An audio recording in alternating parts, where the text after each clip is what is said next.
Hello everyone. Welcome है आपका मेरे इस चैनल में जहां हम आर्टिफिशियल इंटेलिजेंस को यूज़ करके एक सेंटिमेंट एनालिसिस टूल बना रहे हैं। तो आपने देखा कि मैंने मॉडल को डिफाइन लास्ट वीडियो में टोकनाइजर और मॉडल डिफाइन किया था। अभी हम इसी को यूज़ करेंगे। तो सबसे पहले हमें करना क्या है, अब जो टोकनाइजर डिफाइन किया है हमने उसको यूज़ करना है। तो उसके लिए सबसे पहले एक फंक्शन डिफाइन करेंगे।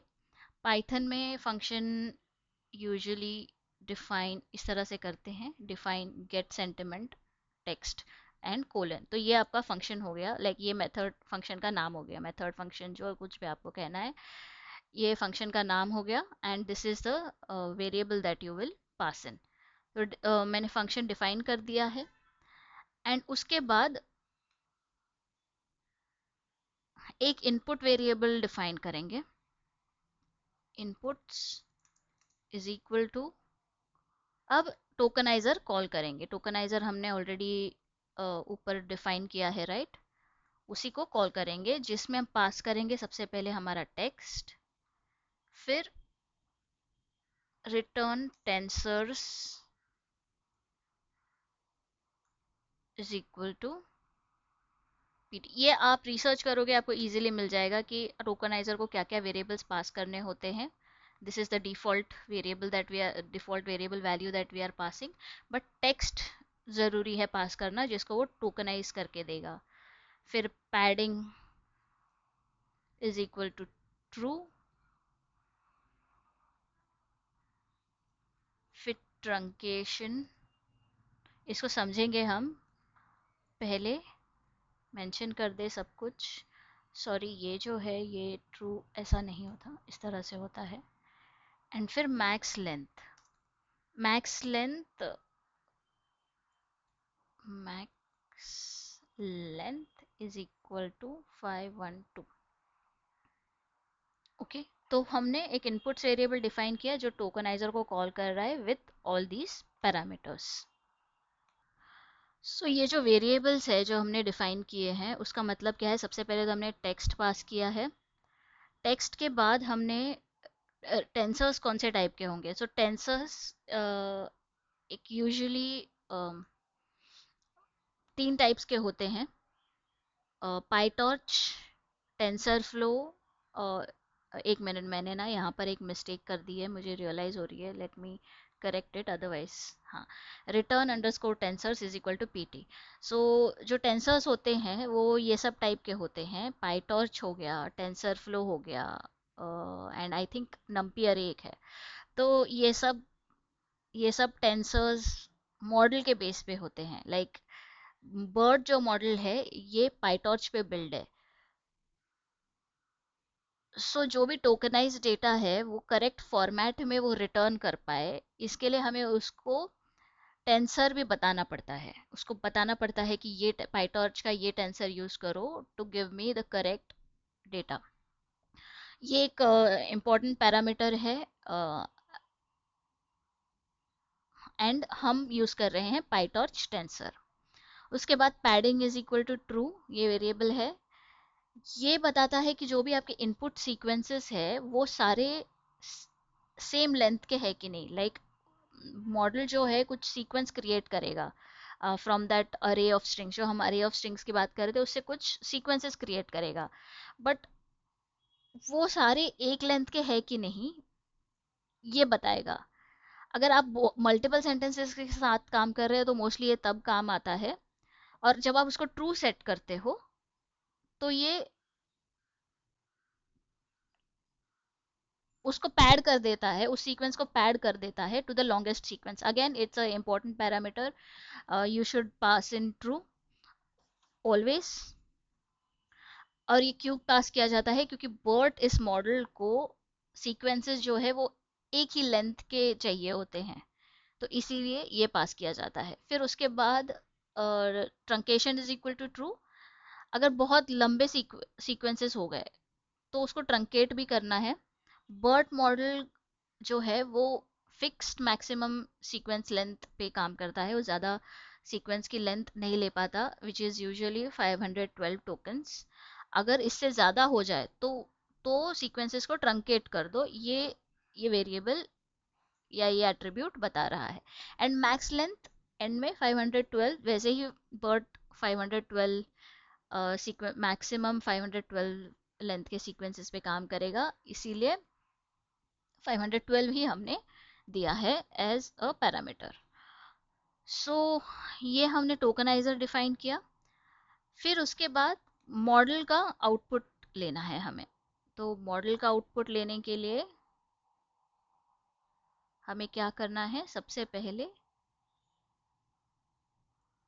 टॉर्च को यूज करना है। तो कैसे करेंगे टॉर्च को use? With torch dot no underscore grad. आप ये ध्यान रखिए कि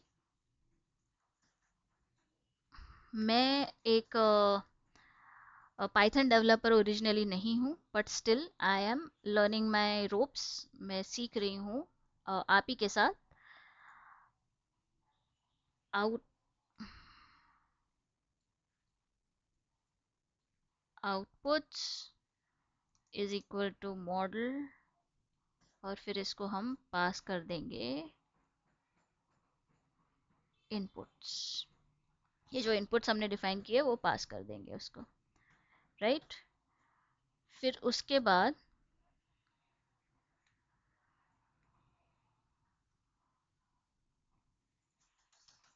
लॉजिट्स is equal to output dot logits, एक नया वेरिएबल लॉजिट्स डिफाइन किया है जिसमें आउटपुट्स में से लॉजिट्स वो लेके आएगा। फिर प्रेडिक्टेड क्लास जो है वो लॉजिट्स में से कौन सा आर्ग्यूमेंट है, लॉजिट्स बहुत बड़ा रहने वाला है, तो प्रेडिक्टेड क्लास कौन सा आर्ग्यूमेंट है वो बताए, वो हम torch dot maximum number of arguments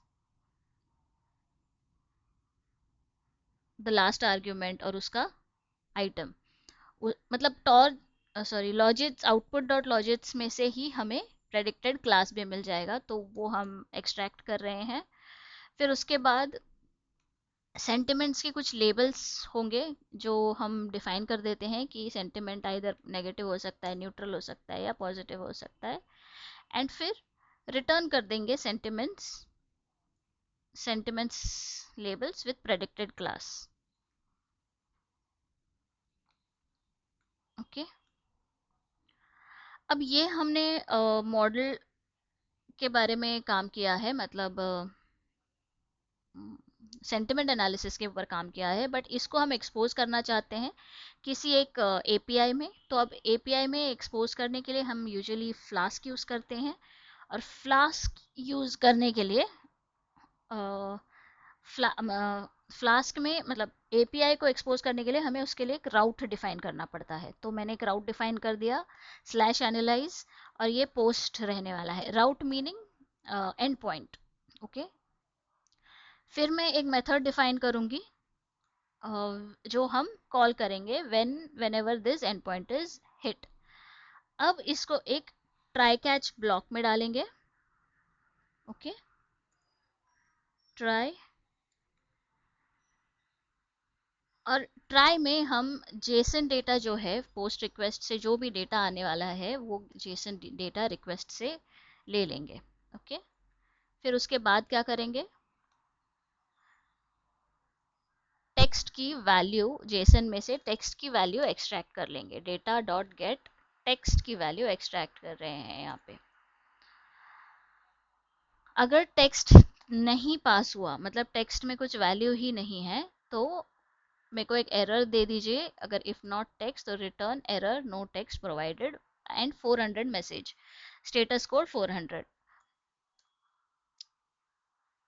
and अगर टेक्स्ट में कुछ वैल्यू है तो हमें सेंटिमेंट की वैल्यू फिगर आउट करनी है। तो सेंटिमेंट इज इक्वल टू, यहाँ पे हमारा मेथड है गेट सेंटिमेंट, तो get underscore sentiment with text.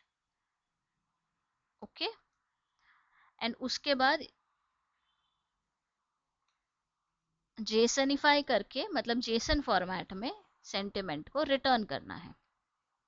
सो ये एपीआई सिर्फ अपना मेथड कॉल करके सेंटिमेंट को रिटर्न करने वाला है। एंड एक एक्सेप्शन हैंडलिंग ट्राई हमने स्टार्ट कर दिया है, तो उसको हैंडल भी करना ज़रूरी है।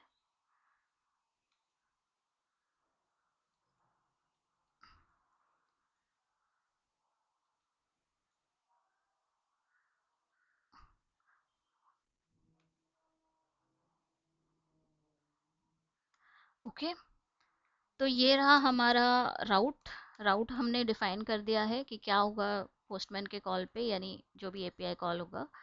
एंड उसके बाद यूजुअली पाइथन में अगर आपको उसको डीबग मोड में रन करना है, तो आप ये स्ट्रिंग दे देते हो, if underscore name is equal to main app dot run debug is equal to true. तो दिस इज आर कोड। इसको हम रन करेंगे। कैसे रन करेंगे? पाइथन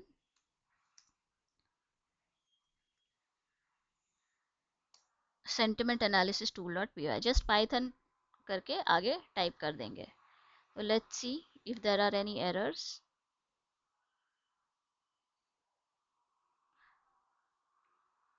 आई होप ये जूम्ड इन है इनफ।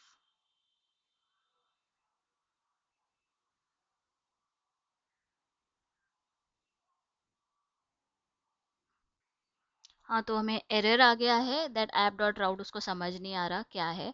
अब हमने जब इंपोर्ट किए थे, मुझे जस्ट याद आया कि हमने जब इंपोर्ट किया था, तो हमने सिर्फ बर्ड टोकनाइजर और बर्ड फॉर सीक्वेंस क्लासिफिकेशन, ये दो ही चीज़ें इंपोर्ट कर ली थी। बाकी की चीज़ें क्यों नहीं इंपोर्ट की, हम मिस कर चुके हैं उस चीज़ को। तो फ्लास्क को इंपोर्ट करते हैं। ये सारे जो मेथड्स है उनको इंपोर्ट करते हैं। कैसे करेंगे? यहाँ पर from Flask import Flask request and jsonify. तो फ्लास्क इंपोर्ट हो जाएगा, रिक्वेस्ट इंपोर्ट हो जाएगा, ये रिक्वेस्ट जो ऑब्जेक्ट है वो इंपोर्ट हो जाएगा, और जेसनिफाई मेथड भी इंपोर्ट हो जाएगा। तो फ्लास्क तो कर लिया। एंड उसके अलावा टॉर्च भी करना है हमें। हमने टॉर्च यूज़ तो किया है बट उसको इंपोर्ट नहीं किया है। तो फिर से रन करेंगे। हमने ऐप भी डिफाइन नहीं किया है actually, so let us do that too. इसके लिए हम पर जाके यहाँ इंपोर्ट टॉर्च करने के बाद ऐप को यहाँ पे डिफाइन करेंगे with is equal to Flask and underscore underscore name underscore underscore. So ये नॉर्मल तरीका है पाइथन में, इसी तरह से आप ऐप को डिफाइन करते हैं। And let us try and run it one more time.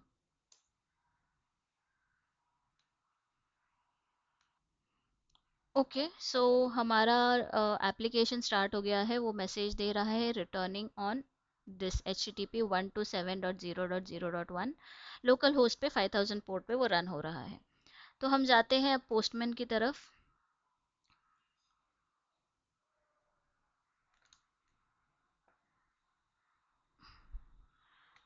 Postman में मैंने ऑलरेडी ये ट्राई कर लिया था before starting with this. So let's say हम पोस्टमैन में एक पोस्ट मैसेज भेजने वाले हैं, और वो यूआरएल तो हमें पाइथन की मैसेज ने ही दे दिया था। तो स्लैश एनालाइज ये एंड पॉइंट है। 127.0.0.1:5000 हमें पाइथन की स्टार्ट स्क्रिप्ट ने दे दिया था। एनालाइज एंड पॉइंट हमने लिखा था, राइट, जिसमें हम जेसन फॉर्मेट में ये टेक्स्ट को पास करेंगे। अब टेक्स्ट क्या लिखा है मैंने? New York time stocks are really very high today. अब ये पास करके देखते हैं।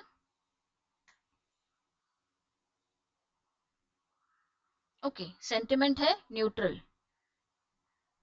ओके, न्यूट्रल यानी ओके है, it's not great positive, it's not negative.